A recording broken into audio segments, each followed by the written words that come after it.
In this video, we're going to be looking at the basics of variables and expressions. Before we really get into that, I wanted to introduce a number of websites which can be quite useful when learning programming. So I'm not going to particularly explain each of them individually, but you can have obviously you can have a look at them yourself, and certainly you can Google how to learn Python just as well as I can. What I really want to kind of make clear is that this isn't an alternative to practicing programming. You can't learn programming by reading it. You have to do the practice. You have to put the time in, but they can be useful to aid and support you when you are learning programming. So my advice would be find some of the websites which you find interesting, which you find help you understand the topic, and stick with them.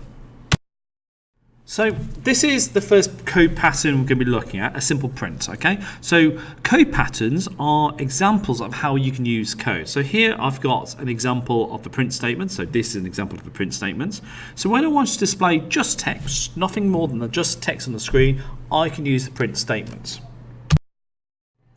So it's broken down into two main parts. We've got the print itself, which is a keyword, and we've got the thing we want to print.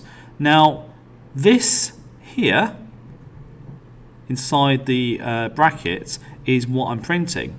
Notice that it starts off with a double quotation mark and ends in the same double quotation mark. We could have a single quote on both sides. That's absolutely fine, but it has to be on both sides. Anything inside those quotes will be displayed on the screen. We call that a string literal. Okay, so any text to be displayed must be surrounded by those quotation marks. And when a keyword is a reserved word in a programming language which has specific meaning or function. So, for example, print would be a keyword. If, while, then, else, all these are keywords. And a string literal is text which will be displayed or stored without any further processing. Okay, it's always going to be surrounded by those quotation marks. So we've looked at printing simple string literals, but actually we can also print out the result of calculation. So over here, I've got a calculation. Now, if you're not familiar with the star is basically the same as multiplies in programming. Okay, so here I've got a print statement. So it's going to print out this string literal exactly as is. This bit here, because it's inside the quotation marks, is not going to be worked out. It's not going to come up with the answer. This, on the other hand, notice there's no quotation marks around it, so it's going to actually do the calculation first.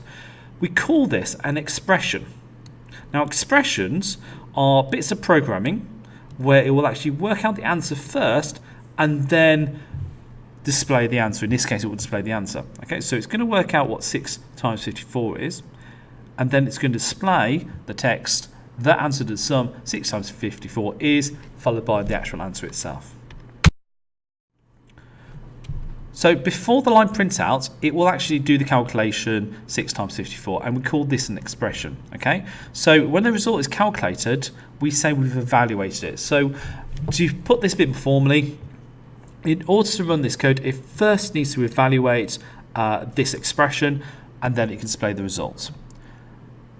One rule in programming is all expressions must be evaluated before we can run the code. So in order to completely print this statement out, I need to do the expressions first. I need to evaluate them first, and then I can do the final printing. So some key terms. Expression is made up of variables, function calls, literals, and operators. We haven't looked at variables and function calls yet, but I wanted to kind of give you the full definition of it. It's going to produce a single value. Expressions will be evaluated before a main statement runs. A statement is a single section of code which can't be broken down any further. So when you're making your notes, there's 3 aspects you should focus on. The first one is keywords. So for example, like string literal or expression or evaluating, these keywords should be explained on maybe a separate sheet of paper. Code patterns, for example, like the expression pattern that we've already seen, or the print code pattern we've already seen, and these are just showing how this bit of code can be used.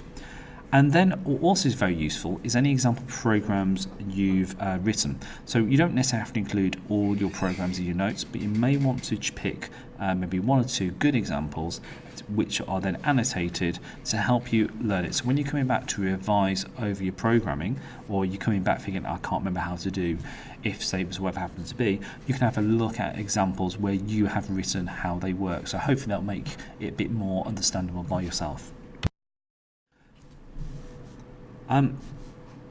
So far we've looked at a number of keywords and we looked at two very simple code patterns. It's probably a good idea to maybe take a stop now and actually get those into your notes. Just get into the habit of making notes for programming. Some people make brilliant notes for theory but forget about making notes for programming. It's important to have notes for both sections.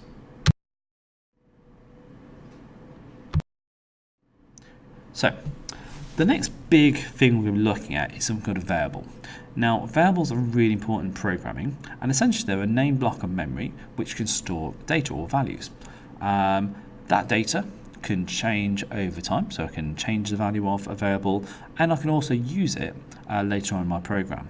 So when a value is assigned to a variable, it's going to be given a data type. So on the left-hand side in the code example here, I've got three variables named X, Y, and Z. Okay, and then I've got three versions of the number 40. I've got a 40 here, which is going to be an integer. Then I've got a second 40, 40.0, which is going to be a floating point number, or real. And then finally, I've got string literal, which is going to be storing it as a string. We'll come on to data types later on, but I kind of want to introduce it straight away, so you've got an indication that variables will have a data type, and also, now assignment is a really important idea to get, and it's not the same as maths. So in maths, I could write, and it's perfectly acceptable, 4 equals x. Okay, it kind of means the same. So equals is both sides are the same as each other. Equals in programming doesn't mean the same thing. It means assignment. An assignment will take whatever's on the right hand side and store it in the variable on the left. This thing on the left hand side must always be a variable. Okay, so assignment is simply evaluating whatever's on the right hand side and then store it on the left, like my little animation showed. Now, that could also be an expression. So in order for this line of code to run, we first of all need to do the calculation first. So we always do the expression first. So 4 plus 4 is obviously 8. Then the result of that expression is going to be stored over in this variable. So yeah, the calculation is done, and then the 8 is then stored in the variable. Let's look at some code examples of how variables can be used.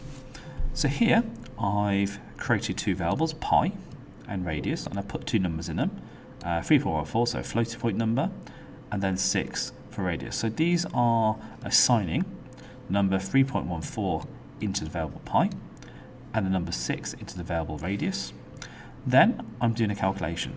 So here I've got my string literal, separate comma, and then I've got the variable name radius, comma, a bit of text is, followed by an expression. So performing calculations can be done using variables. So the above example is the program equivalent of doing pi r squared. Okay, so radius times radius. I'm aware you could do radius to the power of 2 as well, but I've done it this way just to keep things simple. What will happen when this is evaluated? It's going to look at what the value for pi is, which is defined here. It's then going to look at the value for radius, which is defined here. And it's going to do the same for this radius, and then it does the calculation, and then it will print out the results. Now's a good time to actually start doing some tasks on this. So on my website, under the input and output section, there's a bunch of tasks which start off with challenge 1, going all the way to challenge 3.